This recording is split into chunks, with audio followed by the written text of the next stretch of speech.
Okay, YouTube home water filter fans, if you've installed one of these multi-stage filter setups, you're going to change the filters every so often.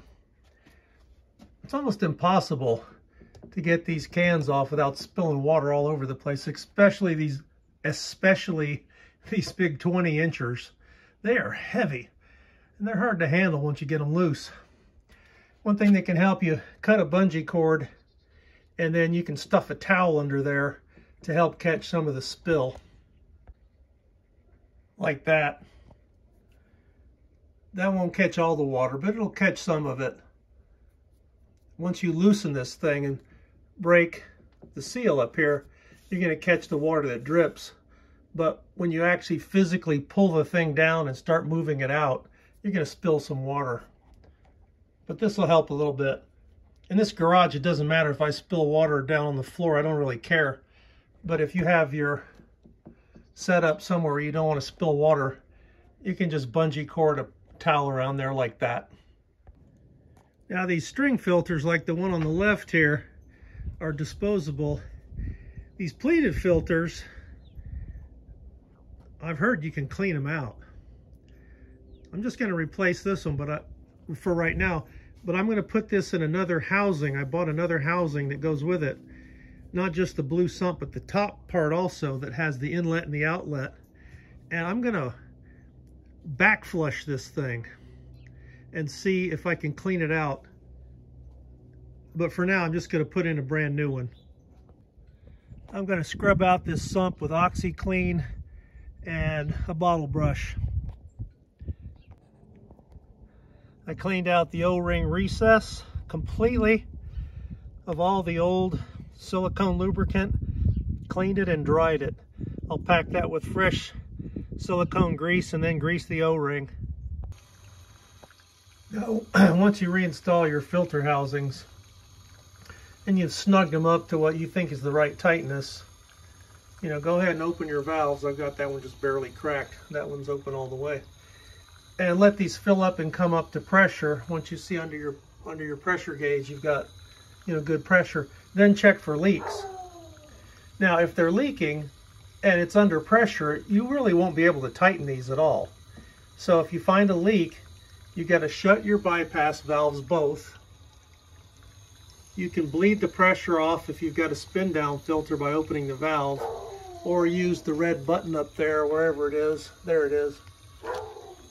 But you got to depressurize the cans before you can give them another little snug. Then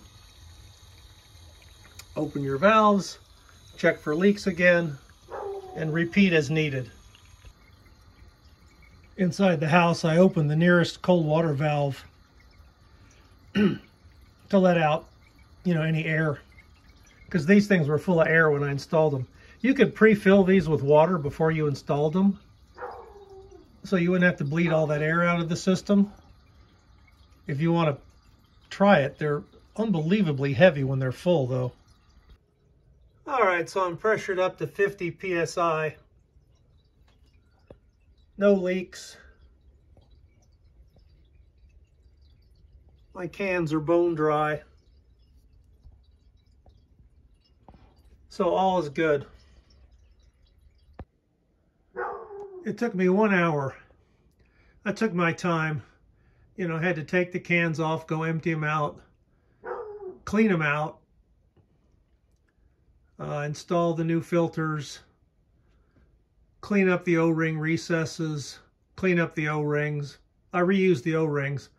I think I'll reuse the O-rings twice before I replace them. And then I slowly filled the system with water by barely cracking open that first inlet valve up there. So the whole thing took an hour. You could certainly do it faster than that. It's not a bad idea to keep a spare one of these sumps around. I covered up the top with a bag and a zip tie just to keep dirt and animals and insects out of there, because I just store this thing in the garage, not inside the house. But anyway, you got a spare sump. It's a good idea in case one of yours breaks, if it fails, or what could really happen is, as I said, they're so heavy when they're full of water, you could drop the thing on the concrete and just break it. So it's a good idea to keep a spare around in case you need to replace it.